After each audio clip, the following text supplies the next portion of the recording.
নমস্কার। আজকে যুবরাজ বুধ নিয়ে আলোচনা করব।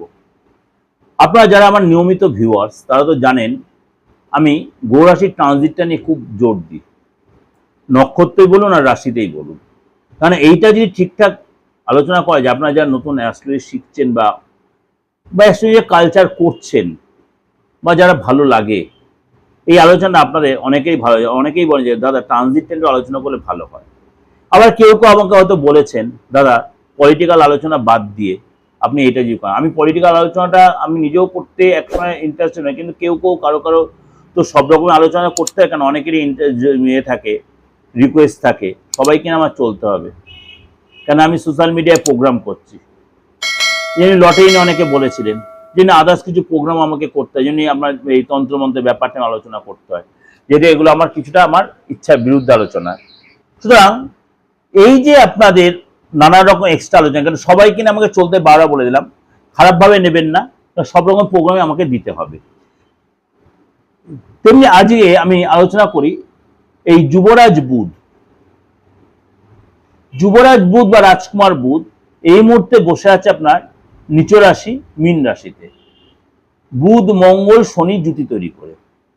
এই যুবরাজ বুধ 30শে এপ্রিল সকাল 6টা 55 মিনিটে, সকাল 6টা 55 মিনিটে 30শে এপ্রিল সকাল 6টা 55 মিনিটে বৃহস্পতিবার মেষ রাশিতে প্রবেশ করবে। সেখানে রবি সূর্য মহারাজ বা সূর্যদেব বসে আছে, সেখানে বুধায়িত্ব যোগ তৈরি হবে, খুব স্ট্রং বুধায়িত্ব যোগ তৈরি হবে। কতদিন হবে? 15ই মে পর্যন্ত। 15ই মে পর্যন্ত সূর্যদেবের সাথে বুধ এখানে কিন্তু বুধায়িত্ব যোগ তৈরি করে থাকবে। তারপরে চলে যাবে আপনার বৃষ রাশিতে। এই যে বুধায়িত্ব যোগ তৈরি হবে 12 রাশির ক্ষেত্রেই কিন্তু তার প্রভাব বিস্তার করবে। কোন কোন রাশির ক্ষেত্রে বেশি করবে, কোন কোন রাশির জন্য একটু কম প্রভাব করবে। সেটা জানার জন্য কি করে 12 রাশির জন্য কিন্তু আপনার জানতে হবে আপনার রাশিটা কি, সেটা জেনে নিতে। এবার বলবেন আপনি তো দাদা আমার রাশিটা জানি না। আমি তো আপনাদের বারবার বলেছি আপনার রাশি জানতে গেলে আপনার ডেট অফ বার্থ জানতে এমন কোনো কথা নেই। ডেট অফ বার্থ থাকলে তো আপনি ক্লিয়ার পেয়েই গেলেন, আপনি নিজে নিয়ে এটা বের করে নিতে পারবেন। যদি না থাকে আপনার নামটা দিয়ে রাশি বের করে নিন, আপনার হাতটা দেখিয়ে রাশি বের করে নিন, যারা হাত ভালো দেখতে জানে। যদি মনে করেন পার্থ ব্যানার্জি সহযোগিতা নেবেন, অবশ্যই নিতে হবে, তার জন্য ফিজ দিয়ে দেখে নিতে হবে। অবশ্যই আপনি রাশিটা জানতে পারবেন, আপনার ফেসটা রিড করিয়ে জানতে পারবেন। আপনি শুধু আপনারটাও নয়, আপনার মানে আপনজন আপনার ভালোবাসা মানুষ তারটা আপনি জানতে পারেন without date of birth. Without date of birth, without any information, মানে যারটা জানতে চাইছেন তাকে কোনো ইনফর্ম না করে আপনি তারটা জানতে পারেন। শুধু তার হাতের ছবি যদি দিতে পারেন খুব ভালো, যদি তার সেলফিটা তুলে দিতে পারেন তারপর with his or with her name, তার নামটা কিন্তু দিতে হবে। তাহলে আপনি একদম 95% শুধু রাশি লগ্ন না, তার প্রেডিকশনটাও পেয়ে যাবেন। এটা কিন্তু আমার চেম্বারে এসে যারা আমাকে অনেকের ছবি দেখে বা দেখে আমাকে জিজ্ঞেস করে দাদা এই ছবিটা দেখে বলুন এর নেচার কেমন, দাদা এর নামটা শুনে একটু বলুন নেচারটা কেমন, দাদা এই লোকটা আমার সাথে একসাথে কলিগ, আমার দাদা এই লোকটার সাথে বিয়ে ঠিক এর ডেট অফ বার্থ জানি কিছু জানি না, আলবাত বলে দেয় যদি আপনি কারেন্ট ছবি কারেন্ট নাম দেন, অরিজিনাল নাম দেন।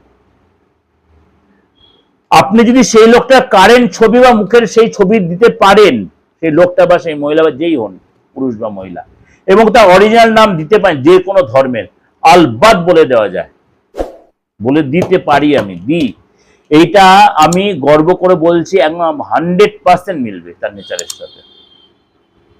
সুতরাং আপনিও কিন্তু সেই সুযোগটা আপনার নিজের ক্ষেত্রে বা আপনার আপনজনের ক্ষেত্রে অ্যাপ্লাই করেন। যদি আপনার ডেট অফ বার্থ না থাকে আপনি নিজের ডেট অফ বার্থ এভাবে বের করতে পারেন, আপনি আপনজনের ক্ষেত্রে বের করতে, আপনার আপনজন ভালো না মন্দ সেটাও জানতে পারেন, রাশি লগ্ন বের করে নিয়ে। তাহলে ক্লিয়ার হয়ে গেল। তাহলে আপনার কোনো অসুবিধা নেই, যারা আমার নতুন ভিউয়ার্স তাদের কাছে এটা ক্লিয়ার হয়ে যে এইভাবে রাশি লগ্ন বের করা যায়। এবার তাহলে আলোচনা করব বুধ, এই যে বুধ মেষ রাশিতে প্রবেশ করবে মানে কম বেশি 15 থেকে 16 দিন, সেটা আপনার রাশির জন্য কি প্রভাব বিষয়ে 12 রাশির ক্ষেত্রে চলো আলোচনা করি। মীন রাশি, মীন রাশি আপনার এই গোচর কিন্তু আপনার সেকেন্ড হাউসে হচ্ছে, আপনার সেকেন্ড হাউস অর্থাৎ অর্থ ভালো, যথেষ্ট ভালো। কারণ আপনার রাশি থেকে বেরিয়ে 30 তারিখে আপনার সেকেন্ড হাউস, আপনার কথা বলার ধরনটা চেঞ্জ করতে হবে। লোককে কথা দ্বারা আপনি কনভিন্স করতে হবে, ইমপ্রেস করতে হবে, মুখের ভাষায় ঠিক করতে আপনার না হওয়া কাজ আপনি করে নিতে পারবেন। এই সময় না হওয়া কাজ করেই দীর্ঘদিনে কোনো আটকে থাকা কাজ আপনি সাকসেস পাবেন। এই সময় কিন্তু আপনি কোনো ইন্টারভিউ থেকে সেখানে সাকসেস পাবেন, কম্পিটিশনে সাকসেস পাবেন, পারিবারিক ডিসিশন আপনি যে কোনো ডিসিশন সেখানে সফলতা পাবেন, আর্থিক স্থিতি মজবুত হবে, আপনার ব্যবসায় ডেভেলপ হবে, পরিবারের সুখ শান্তি বজায় থাকবে, ভাই বোনের সাথে সুসম্পর্ক তৈরি হবে এবং আপনার মধ্যে ঊর্জা তৈরি হবে, কনফিডেন্স তৈরি হবে, ভালোবাসা পাবেন, অর্থ আসবে। আপনি যে শেয়ার, মিউচুয়াল ফান্ড, বন্ডে ইনভেস্ট করেন, মার্কেটিং লাইনে যদি থাকেন সেখানে ডেভেলপ পাবেন। কথার দ্বারা যারা ব্যবসা করে খান, কথা বেচে যারা খান, উন্নতি হবে। অর্থাৎ ওভারঅল কিন্তু আপনার যথেষ্ট সফলতার সময়। মীন রাশির এই বুধের এই টাউনে আপনার যে সফলতার সময়, আপনি এই সময় কাজে লাগিয়ে নিন, পরিশ্রমী হবেন, লেথার্জি কাটাবেন, ডেভেলপ আপনাকে এসে দরজায় করা নাড়বে। আপনাদের আমি বুধের এই গোচর নিয়ে যে আলোচনা, এটা ওভারঅল একটা আলোচনা করলাম। আশা করি যে 12 রাশির যে আলোচনা, আপনার রাশিটা কি সেটা আগে অবশ্যই আপনি যাচাই করে নিন। যদি আপনার কোনো কনফিউশন থাকে অবশ্যই আপনার নামটা দিয়ে বা ফেসটা রিড করে বা হাতের, সবচেয়ে বড় কথা হাতের ছবি দিয়ে, যদি আপনি হাতের ছবি না নিতে, আপনার যে আপনজনের কারোর পর এই ট্রানজিট বা বিচারটা আপনি জানার ইচ্ছা থাকে, অবশ্যই আপনি এইভাবে বিচারটাকে করে নিন। যদি মনে হয় পার্থক্যকে আপনার লাইক করেন, তার পার্থক্যের কাছে আপনি বিচার করেন, কিন্তু সেটা ফিস দিয়ে করতে হয়, বারবার রিপিটেডলি বলছি। করে নিয়ে তারপরে আপনি গোচরটা শুনুন, গোচরে বুধের গোচরে আপনার জন্য কি গুড নিউজ নিয়ে আসছে বা কি সতর্কতা। যদি জান উপকারে লাগে অবশ্যই লাইক করবেন, শেয়ার করবেন। আর আপনাদের একটা কথাই বলি, এই যে বারে বারে আপনারা বলছেন দাদা আমার এই তন্ত্র রিলেটেড কাজটা এটা একটু করে দিন, আমার এই যে মাঙ্গলিক প্রবলেমটা একটু ঠিক করে দিন, আমার যে কালসর্পদোষটা কেউ বলেছে, আদৌ কি আমার কালসর্পদোষ আছে? সেদিনকে এমনি আসানোর চেম্বার আমার একজন এসেছিল, সে কোনো জায়গায় কালসর্পদোষ কাটিয়েছে, কিন্তু তার বাচ্চাটে কালসর্প দোষই নেই, তার বাচ্চাটে কালসর্প দোষই নেই। তারপর সেদিনকে আমার এই বর্ণ চেম্বার একজন এসেছিলেন যে মাঙ্গলিক দোষ কাটিয়েছে। আরে বাপ, আপনার তো মাঙ্গলিক দোষই নেই রে বাপ। এই যে জিনিসগুলো, মানে যে রোগ হয়নি সেই রোগের ওষুধ দিয়ে অ্যাপ্লাই করা, এটা কতটা হিতে বিপরীত হয়, যার ক্ষেত্রে ঘটেছে সেই কিন্তু জানে।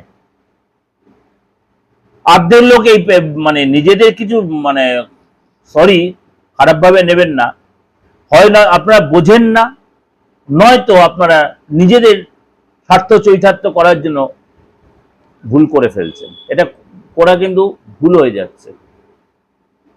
মাঙ্গলিক একটা খুব টাফ জিনিস, কালসর্প যে খুব টাফ জিনিস, সাধু সর্পদোষ এটা খুব টাফ জিনিস। আগে দেখুন যে আপনি যা রেক্টিফাইন করতে চাইছেন তার বাচ্চাতে এরকম কোনো প্রবলেম আদৌ আছে কিনা,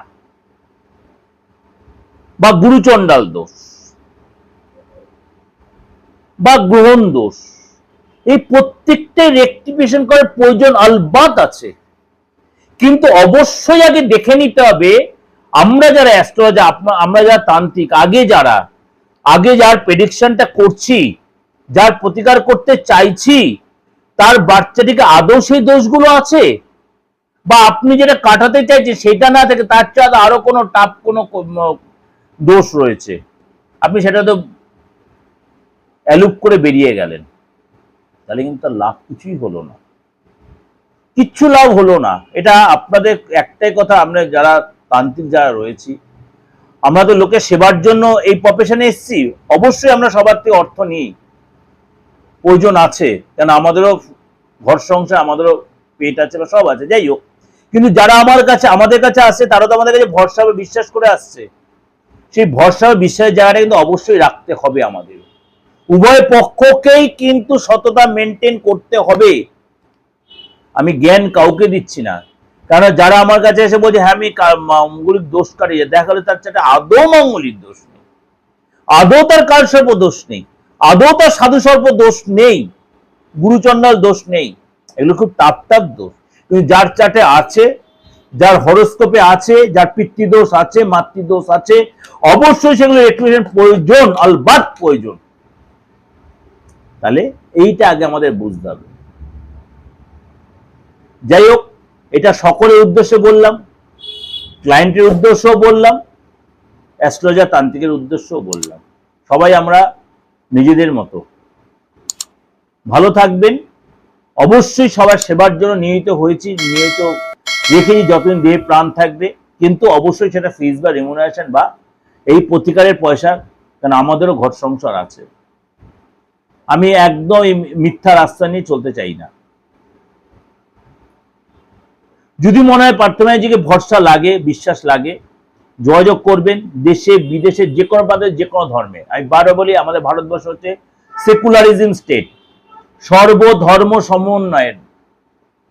যে কোনো বয়সে যে কোনো ধর্মের যে কোনো জায়গাতে লোক আমার সাথে যোগাযোগ করতে পারে, ডেট অফ বার্থ থাকুক আর নাই থাকুক, এইটা সবসময় মনে রাখবেন।